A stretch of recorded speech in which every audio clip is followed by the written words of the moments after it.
শিক্ষার্থীর মোট শিক্ষার্থী ধরে নেই একজন, মোট শিক্ষার্থীর ওয়ান শিক্ষার্থীর এক তৃতীয়াংশ তৃতীয়াংশ হচ্ছে 40 জন বেশি শিক্ষার্থী সায়েন্স। সায়েন্স। আচ্ছা, তাহলে আচ্ছা, এখান থেকে মোট শিক্ষার্থী এক তৃতীয়াংশের চেয়ে 40 জন বেশি শিক্ষার্থী সায়েন্স। তাহলে মোট শিক্ষার্থী ধরে নিলাম এক্স, সায়েন্স নাই, টোটাল স্টুডেন্ট ধরে নিলাম। এর আবার এত অংশ পদার্থবিজ্ঞান নাই, মানে ফিজিক্স। সায়েন্সের কতজন সায়েন্সের আগে ধরে নিই, এক তৃতীয়াংশের চেয়ে 40 জন বেশি, এক তৃতীয়াংশের চেয়ে সায়েন্স, ঠিক আছে।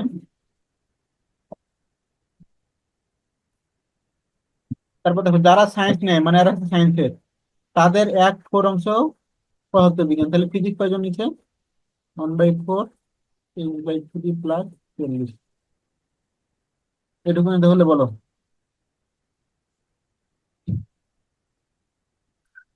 হ্যাঁ, হ্যাঁ, হয়েছে, এটুকু হয়েছে।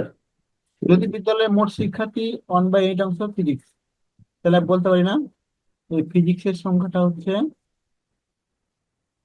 মোট শিক্ষার্থীর 1/8।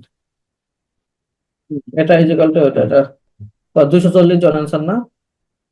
অ্যান্সার হচ্ছে 240। হুম, আচ্ছা।